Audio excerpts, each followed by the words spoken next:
Hello friend, BPSC current वाला और BPSC static वाला पर आप सबका स्वागत है। तो हम लोग बीपीएससी परीक्षाओं से महत्वपूर्ण जो क्वेश्चन हैं राज्य व्यवस्था से यानी पॉलिटी से, उससे 100 क्वेश्चन देख रहे हैं। और ये जो क्वेश्चंस हैं ये मैक्सिमम बार बीपीएससी और यूपीपीसीएस के एग्ज़ाम में पूछे जा चुके हैं, तो इसलिए हमारे लिए काफ़ी इंपॉर्टेंट हो जाते हैं। तो इन सभी क्वेश्चन को यदि हम लोग सॉल्व कर लेते हैं, तब पॉलिटी से जितने भी क्वेश्चन आएंगे उसमें से लगभग आप मैक्सिमम क्वेश्चन को अटेम्प्ट कर पाएंगे, उसका आंसर दे पाएंगे। तो इस तरह से हम लोग जो क्वेश्चन की सीरीज़ है पॉलिटी और सारे सब्जेक्ट की, जितने हिस्ट्री, ज्योग्राफी और करंट अफेयर, साइंस, इन सब की इंक्लूड किया गया है, तो उसमें आप अच्छे से अपना मार्क्स इंक्रीज कर सकते हैं यदि इन सभी क्वेश्चन को सॉल्व कर लेते हैं। एक बार आप लोग का फिर से स्वागत है और हम लोग इस क्वेश्चन प्रैक्टिस की सीरीज़ को चालू करते हैं। हमारा पहला क्वेश्चन है संविधान विकास और विशेषताएं से संबंधित। इसमें जो क्वेश्चन है 25 क्वेश्चन डाले गए हैं। ऐसे ही करके हर एक चैप्टर से 10, 20 और 25 क्वेश्चन को डाला गया है। आप इसमें से जितने भी मैक्सिमम क्वेश्चन हैं आप लोग देख सकते हैं।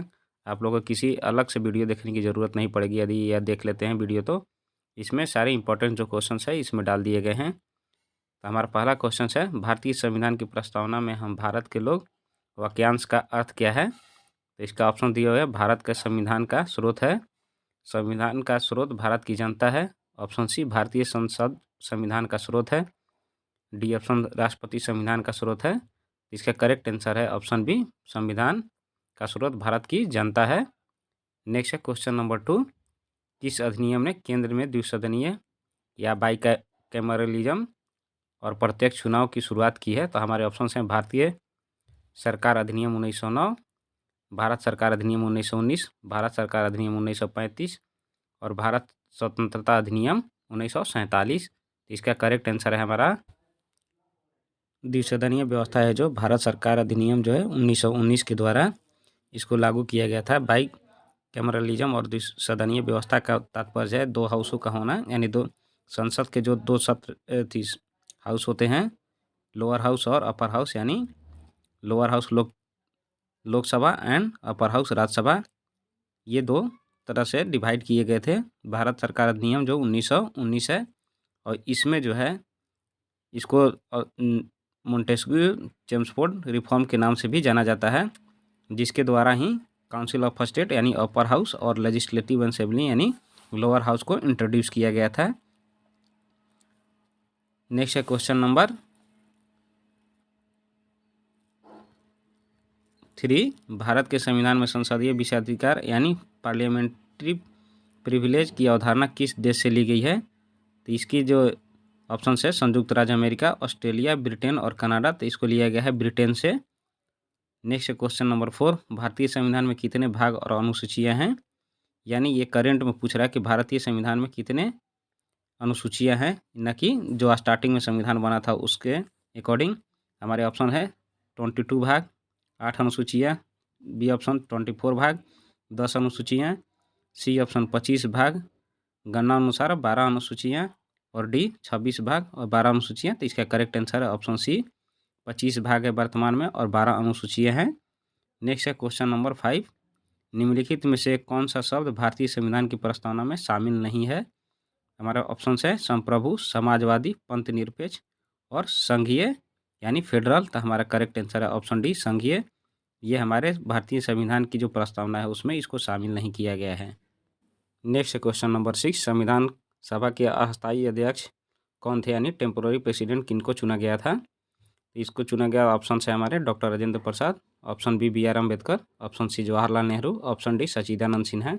इसका करेक्ट आंसर है सच्चिदानंद सिन्हा। इनको टेम्पोररी प्रेसिडेंट के तौर पर लोकसभा में चुना गया था, या संविधान सभा की जो भी अस्थायी अध्यक्षता थी इनके द्वारा की जा रही थी। ये मूलतः बिहार के आरा जिले के निवासी थे और इन्होंने बिहार के जो हैं बंगाल से अलग करने का, और बिहार से बंगाल अलग करने के साथ साथ उड़ीसा से भी बिहार को अलग करने का जो प्रस्ताव था इन्हीं के द्वारा पहली बार दिया गया था। सच्चिदानंद सिन्हा को ये बात तब अखड़ी थी जब ये बंगाल जाते थे, तो वहाँ पर इनको एक तरह से ह्यूमिलिएशन फील होता था, या अपनी आइडेंटिटी को एक बता नहीं पाते थे कि हम लोग किस स्टेट से या किस क्षेत्र से आते हैं। तो उसके रिगार्डिंग इन्होंने पहली बार ये आंदोलन चलाया था कि बिहार को भी बंगाल से अलग किया जाए।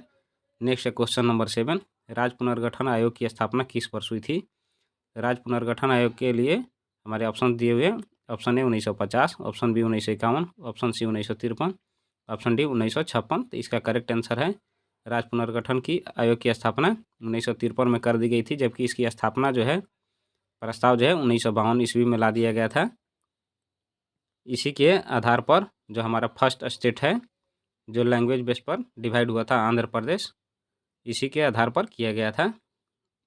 राज्य पुनर्गठन आयोग के 3 सदस्य थे, उसका जो नाम था आप लोग कमेंट सेक्शन में मेंशन करेंगे। नेक्स्ट है क्वेश्चन नंबर 8, भारतीय संविधान का कौन सा अनुच्छेद राज्य के अंतर्राष्ट्रीय शांति और सुरक्षा को बढ़ावा देने का निर्देश देता है? तो ऑप्शन है हमारे अनुच्छेद 40, अनुच्छेद 48, अनुच्छेद 51, अनुच्छेद 50।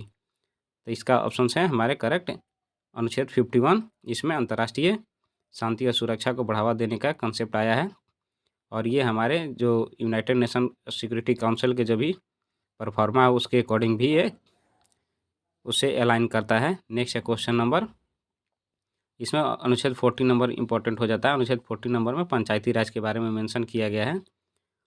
नेक्स्ट है क्वेश्चन नंबर 9, किस समिति की सिफारिश पर मौलिक कर्तव्यों को जोड़ा गया? पहला है ऑप्शन प्रशासनिक सुधार, दूसरा है सहयोग, तीसरा है स्वर्ण समिति और चौथा है संथानम समिति। तो संथानम समिति के द्वारा जो है मौलिक कर्तव्यों को जोड़ा नहीं गया था, ये जोड़ा गया था स्वर्ण समिति के द्वारा। नेक्स्ट है क्वेश्चन नंबर 10, भारतीय संविधान की कौन सी अनुसूची केंद्र और राज्यों के शक्तियों के बीच का वितरण करता है, यानी डिस्ट्रीब्यूशंस ऑफ पावर जो कहता है भारतीय संविधान में, वो किससे संबंधित है? अनुसूची 1 5वीं, अनुसूची बी ऑप्शन 6ठी अनुसूची, सी ऑप्शन 7वीं अनुसूची, डी ऑप्शन 8वीं अनुसूची। तो इसका करेक्ट आंसर है ऑप्शन सी 7वीं अनुसूची। 7वीं अनुसूची में 3 तरह की सूचियों को जारी किया गया था जो राज्य और केंद्रों के बीच उसके पावर को डिस्ट्रीब्यूशन के करती थी, जिसमें राज्य सूची, केंद्र सूची और अवशिष्ट सूची थी या समवर्ती सूची। समवर्ती सूची इसमें मेनली इंक्लूडेड थी। अवशिष्ट जो था अनुसूची उसमें जो केंद्र और राज्य और समवर्ती सूची में शामिल नहीं करने वाले जो सब्जेक्ट रह जाते हैं उसको अवशिष्ट शक्तियों में डिवाइड किया गया है और वो केंद्र सरकार को सौंपी गई है। नेक्स्ट है क्वेश्चन नंबर 11, नए राज्यों के निर्माण या वर्तमान राज्यों की सीमाओं को बदलने की शक्ति किसके पास है? तो ऑप्शन है हमारे, ऑप्शन ए राष्ट्रपति, ऑप्शन बी संविधित राज्य विधानमंडल, सी संसद और डी सर्वोच्च न्यायालय। नए राज्यों का निर्माण और वर्तमान राज्यों की सीमाओं में बदलने की शक्ति जो है केवल और केवल संसद के पास है। नेक्स्ट है क्वेश्चन नंबर 12, भारतीय संविधान का कौन सा अनुच्छेद अस्पृश्यता का उन्मूलन करता है? ऑप्शन है अनुच्छेद 14, अनुच्छेद 16, अनुच्छेद 17, अनुच्छेद 18। इसका करेक्ट आंसर है अनुच्छेद 17। अनुच्छेद 14 जो है ये सारे जितने भी अनुच्छेद दिए हुए हैं ये स्वतंत्रता के अधिकार से संबंधित है। 14 से लेकर 19 अनुच्छेद जितने भी हैं ये सारे स्वतंत्रता से संबंधित अधिकार हैं, जिसमें अनुच्छेद 14 जो है राइट टू इक्वालिटी यानी समानता का अधिकार का बात करता है। अनुच्छेद 60 में हमारे रिजर्वेशन के बारे में बात की गई है। अनुच्छेद 17 अस्पृश्यता से संबंधित है, उनके उन्मूलन के संबंधित प्रावधान है। अनुच्छेद 18 जो है इसका आप लोग कमेंट सेक्शन में मेंशन करेंगे, तो मैं बता देता हूँ। इसका जो है जो टाइटल्स है उसका एवोल्यूशन किया गया था, यानी कोई भी राजा महाराजा जो है किसी भी तरीके के टाइटल अपने नामों के पीछे नहीं लगा सकते हैं स्वतंत्रता के बाद। नेक्स्ट है क्वेश्चन नंबर 13, 44वें संविधान संशोधन अधिनियम 1978 द्वारा किस मौलिक अधिकार को समाप्त कर दिया गया था? तो ऑप्शन है हमारे ए धर्म की स्वतंत्रता का अधिकार, समानता का अधिकार, संपत्ति का अधिकार, शोषण के विरुद्ध अधिकार। तो 44वें संविधान संशोधन जो है 1978 में किया गया और इसे मौलिक हमारे संपत्ति के अधिकार को समाप्त कर दिया गया था। इसको आर्टिकल 300A में जोड़ दिया गया था।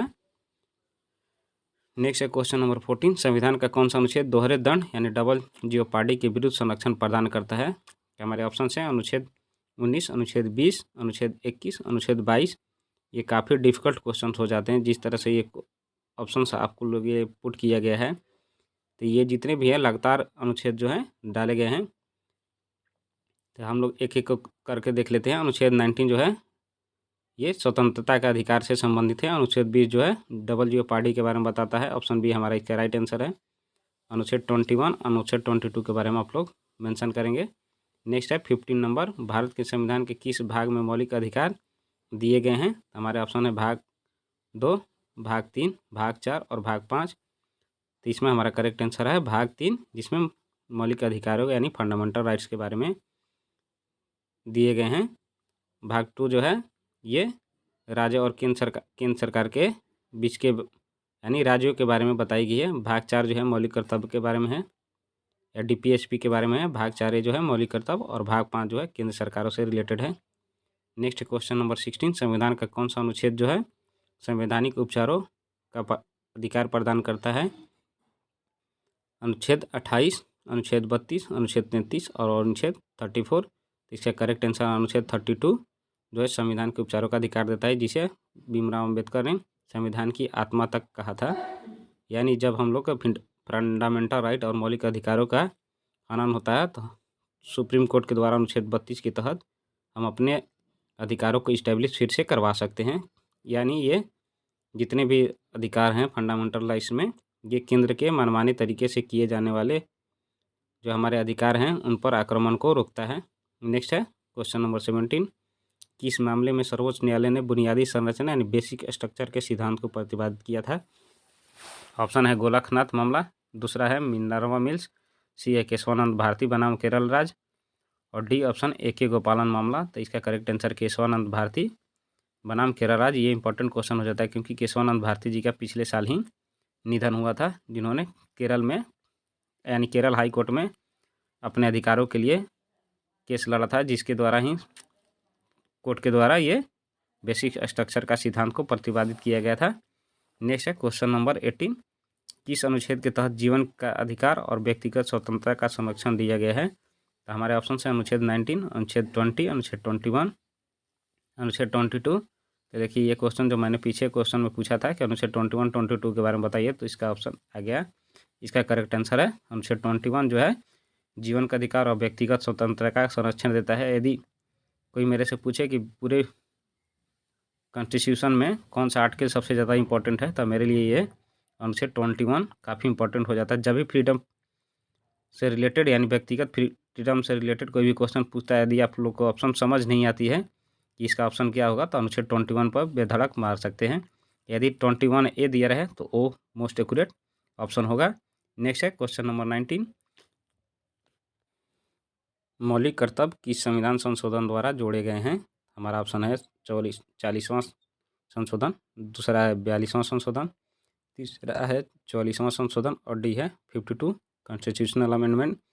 तो 42 कॉन्स्टिट्यूशनल अमेंडमेंट यानी 42वां जो है संशोधन, ये मौलिक कर्तव्यों से रिलेटेड है, जिसके द्वारा हमारे संविधान में 10 मौलिक कर्तव्यों को जोड़ा गया था।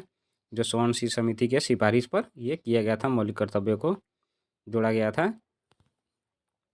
स्टार्टिंग में इनके द्वारा 10 जो मौलिक कर्तव्य हैं वो दिए गए थे, जिसमें इनकम टैक्स को देना सबके लिए ज़रूरी था और वोटिंग राइट्स का इस्तेमाल करना बेहद ज़रूरी था, नहीं तो इसके नहीं इस्तेमाल करने पर पेनाल्टी की व्यवस्था की गई थी। लेकिन सरकार ने इन दोनों को हटा दिया और स्टार्टिंग में 8 ही था, फिर बाद में बढ़ा है।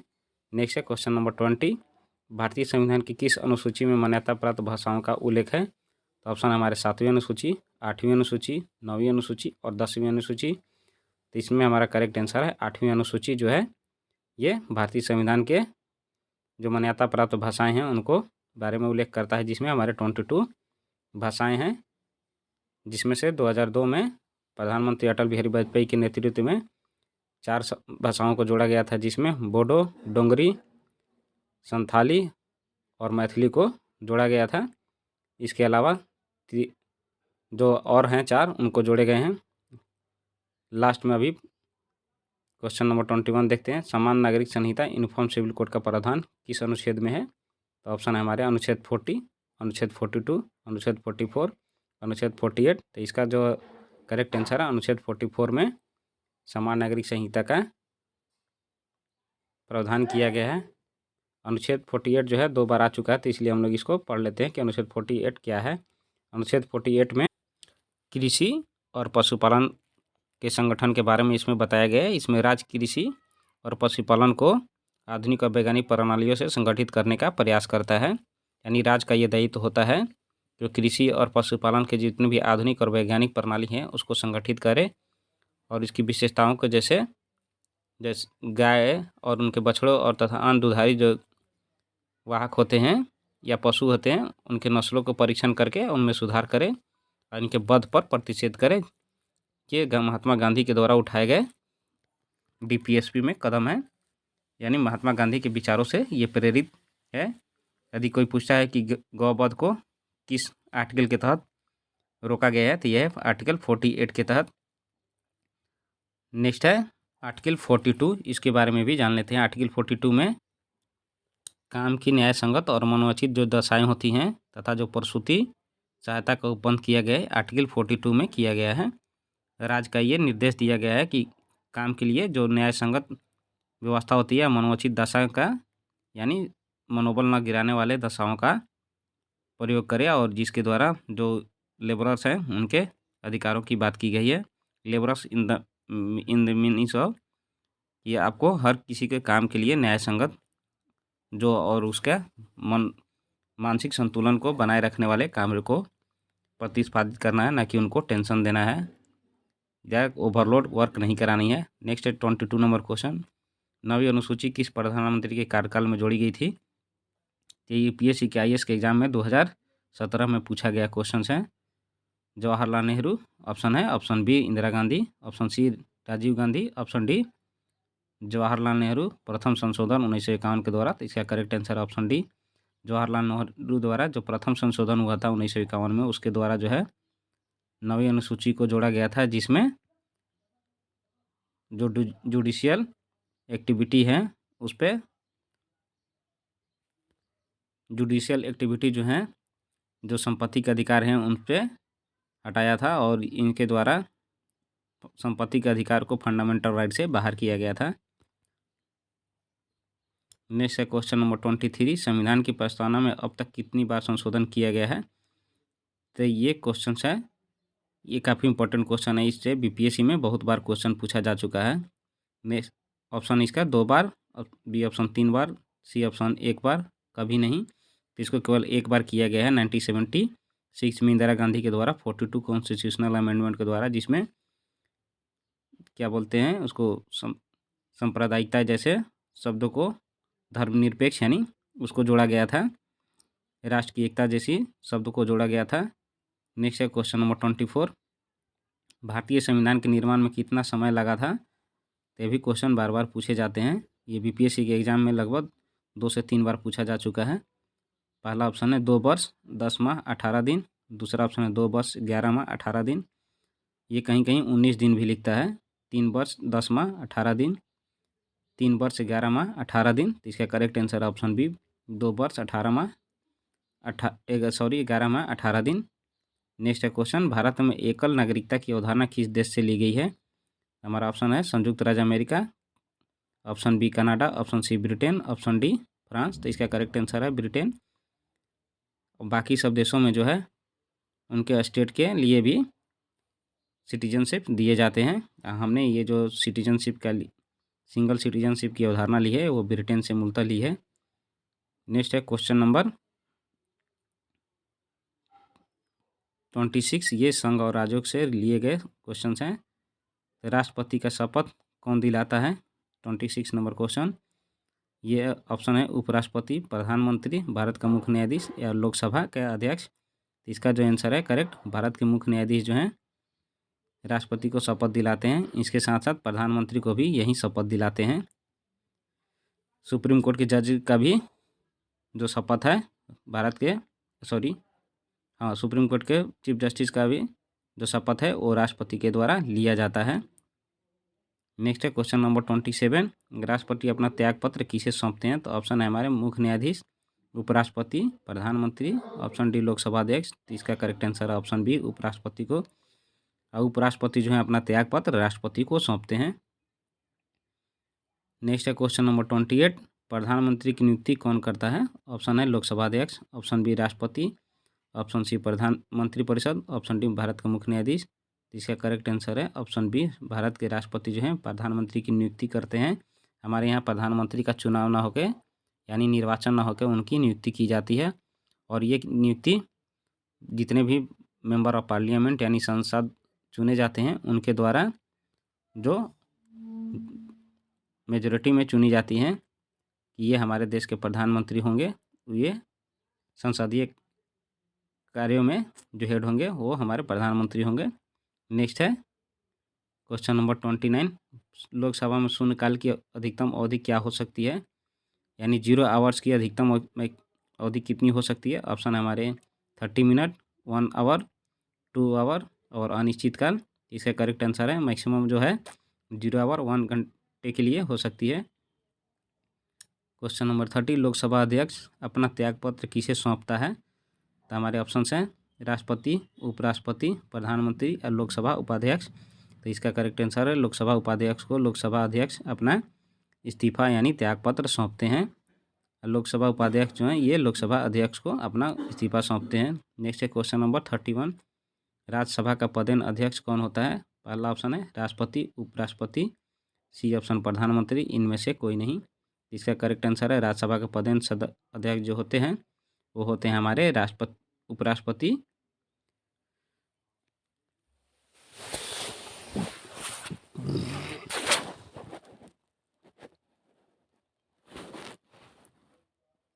नेक्स्ट है क्वेश्चन नंबर 32। किस अनुच्छेद के तहत राष्ट्रपति राष्ट्रीय आपातकाल की घोषणा कर सकते हैं। तो ऑप्शन है हमारे अनुच्छेद 352, अनुच्छेद 356, अनुच्छेद 360, अनुच्छेद 352। तो राष्ट्रीय आपातकाल जो है ये 3 तरीक़ों से लगाया जाता है, जिसमें होता है पहला आंतरिक आपातकाल, बाह्य आपातकाल और वित्तीय आपातकाल। तो इसका जो मेन प्रावधान किया गया है अनुच्छेद 352 में किया गया है। यहाँ पर 2 ऑप्शन 352 दे दिया गया है, इसलिए ए और डी ऑप्शन दोनों सही है हमारे। नेक्स्ट है नेशनल इमरजेंसी में जो ये होते हैं हमारे फंडामेंटल राइट्स आर्टिकल 21 और 22 को छोड़कर सभी जितने हैं वो एबॉलिश हो जाते हैं। यानी जैसे ही इमरजेंसी की घोषणा की जाती है तो आर्टिकल 20 या 21, 22 को छोड़कर सारे जो हैं फंडामेंटल राइट ऑटोमेटिक स्क्रैच कर दिए जाते हैं। नेक्स्ट है क्वेश्चन नंबर 33। एक धन विधेयक यानी मनी बिल को राज्यसभा द्वारा अधिकतम कितने दिनों तक रोका जा सकता है। तो इसका ऑप्शन है 10 दिन, 14 दिन, 1 महीना और 3 महीने। तो धन विधेयक जो है इसको मैक्सिमम 14 दिनों तक के लिए राज्यसभा के द्वारा रोका जा सकता है। इसके बाद यदि राज्यसभा के द्वारा किसी भी तरीके से कोई रिस्पॉन्स नहीं दी जाती है लोकसभा को तो ये ऑटोमेटिक पास मान लिया जाता है। नेक्स्ट है क्वेश्चन नंबर 34। संसद के 2 सत्रों के बीच अधिकतम अंतराल कितना हो सकता है। तो ये काफ़ी बार एग्जाम में पूछे जाने वाले क्वेश्चन हैं, इन लोग को क्वेश्चन को आप लोग ध्यान से करेंगे। पहला ऑप्शन है 3 महीने के लिए इनको रोका जा सकता है, दूसरा ऑप्शन 4 महीने के लिए, सी ऑप्शन 5 महीने के लिए और डी ऑप्शन 6 महीने के लिए। तो इसका करेक्ट आंसर है 6 महीने के लिए इसको रोका जा सकता है। नेक्स्ट है 35 नंबर क्वेश्चन। राज्यपाल को यानी गवर्नर को शपथ कौन दिलाता है। तो इसका ऑप्शन है राष्ट्रपति, बी ऑप्शन है मुख्यमंत्री, सी ऑप्शन संबंधित राज्य के उच्च न्यायालय का मुख्य न्यायाधीश और डी ऑप्शन है सर्वोच्च न्यायालय का मुख्य न्यायाधीश। तो इसका करेक्ट आंसर है हमारा जिस राज्य के वो गवर्नर चुने जाते हैं उस राज्य के मुख्य न्यायाधीश जो होते हैं हाई कोर्ट के, उसके द्वारा राज्यपाल की शपथ दिलाया जाता है। लेकिन राज्यपाल का जो नियुक्ति होती है केंद्र सरकार के द्वारा की जाती है। नेक्स्ट है क्वेश्चन नंबर 36। मुख्यमंत्री की नियुक्ति कौन करता है। जैसे हम लोगों ने पढ़ा था पहले क्वेश्चन में प्रधानमंत्री की नियुक्ति कौन करता है, ठीक उसी प्रकार मुख्यमंत्री का भी नियुक्ति किया जाता है, ना कि इनका निर्वाचन होता है।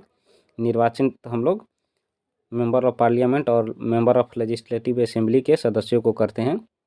नेक्स्ट है ऑप्शन है हमारे राष्ट्रपति, ऑप्शन बी राज्यपाल, ऑप्शन सी प्रधानमंत्री, ऑप्शन डी विधानसभा का अध्यक्ष। तो इसका करेक्ट आंसर है राज्यपाल के द्वारा मुख्यमंत्री की नियुक्ति किया जाता है। नेक्स्ट है क्वेश्चन नंबर 37। भारत के महान्यायवादी अटॉर्नी जनरल ऑफ इंडिया यानी AGI की नियुक्ति किस अनुच्छेद के तहत की जाती है। ये भी क्वेश्चन BPSC में 2 बार पूछा जा चुका है। ऑप्शन है ए अनुच्छेद 72, ऑप्शन बी 76, अनुच्छेद 148, ऑप्शन डी है अनुच्छेद 165। तो इसमें अनुच्छेद 76 के तहत जो भारत के महान्यायवादी हैं उनको नियुक्त किया जाता है एंड अनुच्छेद 148 के तहत भारत के नियंत्रक और महालेखा परीक्षक के यानी CAG की अपॉइंटमेंट जो है वो आर्टिकल 148 के तहत की जाती है। नेक्स्ट है क्वेश्चन नंबर 38। राज्य विधानमंडल का कौन सा सदन अस्थायी होता है और कभी भंग नहीं होता है? तो हमारा ऑप्शन विधानसभा, option B Vidhan Parishad, option C दोनों, इनमें से कोई नहीं। तो राज्य विधानमंडल का जो है विधान परिषद, इसको कभी भी भंग नहीं किया जा सकता है, ये अस्थायी होता है। जैसे केंद्र में राज्यसभा जो होता है वो अस्थायी होता है, कभी भी भंग नहीं होता है। इसकी जो नियुक्ति होती है सदस्यों की, वह प्रत्येक 6 साल में होती है। इसके 1/3 जो सदस्य होते हैं प्रतिवर्ष रिटायर हो जाते हैं और उतने ही व्यक्तियों को या विधान परिषद और राज्यसभा के सदस्यों को नियुक्ति की जाती है, यानी चुनाव की जाती है। इनका जो चुनाव हो अप्रत्यक्ष चुनावी प्रक्रिया के द्वारा किया जाता है, यानी भारत में चुने गए प्रतिनिधियों के द्वारा इनकी चुनाव होती है। जैसे विधान परिषद के सदस्यों को बिहार के जनता डायरेक्ट नहीं चुनेगी, उनके द्वारा चुने गए विधायकों के द्वारा कुछ मेंबर चुने जाते हैं, फिर ग्रेजुएट पर्सन के द्वारा कुछ व्यक्ति को चुना जाता है और कुछ टीचर्स के द्वारा चुना जाता है। और जो संसद के सदस्य होते हैं राज्यसभा के, उनको विधायकों के द्वारा चुना जाता है। नेक्स्ट है क्वेश्चन नंबर 39। भारत के नियंत्रक और महालेखा परीक्षक CAG का कार्यकाल कितना समय का होता है? ऑप्शन है ए 5 वर्ष या 65 वर्ष की आयु, बी 6 वर्ष या 65 वर्ष की आयु, सी 5 वर्ष या 62 वर्ष की आयु, डी ऑप्शन 6 वर्ष या 62 वर्ष की आयु। तो ये इसका जो आंसर करेक्ट है 6 वर्ष या 65 वर्ष। 6 वर्ष कहने का मतलब है वो मैक्सिमम 6 वर्ष के लिए ये CAG के पद पर कार्यकाल कर सकते हैं, या उनकी जब अपॉइंटमेंट होती है उससे लेकर 65 वर्ष की आयु जब तक पूरी होती है तब तक इनमें से जो भी पहले होता है उसके अकॉर्डिंग उनको कार्यकाल जो है समाप्त कर दिया जाता है। यानी कोई व्यक्ति 50 साल की उम्र में CAG के रूप में अपॉइंट होता है तो वो 56 साल की उम्र में CAG के कार्यकाल से मुक्त हो जाएगा। यदि वो कोई व्यक्ति 63 ईयर के एज में CAG को नियुक्त किया जाता है तो वो 65 की एज में रिटायर हो जाएगा। नेक्स्ट है क्वेश्चन नंबर 40। भारत में पहली बार किस राज्य में राष्ट्रपति शासन लागू किया गया था? यानी आर्टिकल 356 का प्रयोग सबसे पहली बार किस राज्य में किया गया था? ऑप्शन है हमारे Bihar, option B Uttar Pradesh, option C Punjab, option D Kerala. इसका पहला जो प्रयोग है पंजाब राज्य में किया गया था। नेक्स्ट है क्वेश्चन नंबर 41। लोकसभा के लिए न्यूनतम आयु क्या है? ऑप्शन ए 21 वर्ष, ऑप्शन बी 25 वर्ष, ऑप्शन सी 30 वर्ष, ऑप्शन डी 35 वर्ष। तो लोकसभा के लिए न्यूनतम आयु जो है वो 25 वर्ष निर्धारित की गई है और राज्यसभा के लिए 30 वर्ष निर्धारित की गई है। पंचायती राज व्यवस्थाओं के चुनाव में 21 वर्ष की न्यूनतम आयु तय की गई है और 35 वर्ष की आयु जो है ये भारत के राष्ट्रपति उपराष्ट्रपति के लिए निर्धारित की गई है। नेक्स्ट है क्वेश्चन नंबर 42। राज्यसभा के लिए न्यूनतम आयु क्या है? ये देखिए यहाँ पर क्वेश्चन आ गया जो पहले बताया जा चुका है इसका आंसर। नेक्स्ट है 43 नंबर। मंत्रिपरिषद सामूहिक रूप से किसके प्रति उत्तरदायी होती है? तो मंत्रिपरिषद जो है सामूहिक रूप से किसके प्रति उत्तरदायी होती है? ऑप्शन है राष्ट्रपति, ऑप्शन बी प्रधानमंत्री, option C Lok Sabha, option D Rajya Sabha. तो ये लोकसभा के प्रति जो मंत्रिपरिषद है वो केंद्र में उत्तरदायी होती है और राज्यों में विधानसभा के प्रति उत्तरदायी होती है। नेक्स्ट है क्वेश्चन नंबर 44। यदि किसी विधेयक पर संसद के दोनों सदनों में गतिरोध हो तो उसे हल करने के लिए संयुक्त बैठक यानी ज्वाइंट सीटिंग कौन बुलाता है? हमारे ऑप्शन है लोकसभा अध्यक्ष, प्रधानमंत्री या राष्ट्रपति और उपराष्ट्रपति। तो इसका करेक्ट आंसर है राष्ट्रपति। यदि किसी भी मामले में कोई गतिरोध उत्पन्न हो जाती है किसी विधेयक को पास करने में तो उसके लिए राष्ट्रपति द्वारा ज्वाइंट सीटिंग की व्यवस्था की जाती है और ज्वाइंट सीटिंग की जो अध्यक्षता है पहले लोकसभा अध्यक्ष, फिर उसके बाद में यदि उनकी उपस्थिति होती है, अनुपस्थित होंगे, एब्सेंट होंगे तो लोकसभा के उपाध्यक्ष, फिर राज्यसभा के अध्यक्ष उपाध्यक्ष जो होते हैं उनके द्वारा इसकी प्रावधान की गई है। नेक्स्ट है क्वेश्चन नंबर 45। संयुक्त बैठक की अध्यक्षता कौन करता है? देखिए ज्वाइंट सीटिंग की अध्यक्षता का क्वेश्चन नेक्स्ट आ गया, इसका करेक्ट आंसर है लोकसभा अध्यक्ष। नेक्स्ट है 46 नंबर क्वेश्चन। भारत के संविधान में कितनी तरह के आपातकाल का प्रावधान किया गया है? तो इसको हमने पहले ही डिस्कशन कर लिया है। ऑप्शन है देख लेते हैं। Option 2, option 3 B, option 3 4, option D 5। यानी हमारे देश में जो है कितने तरह का आपातकाल का प्रावधान है? तो ये ऑप्शन बी हमारा करेक्ट है। 3 तरह का आपातकाल का प्रावधान है, आंतरिक, बाह्य आपातकाल और वित्तीय आपातकाल। आंतरिक आपातकाल में ये हमारे संवैधानिक आपातकाल जिसको बोलते हैं वो भी आती है।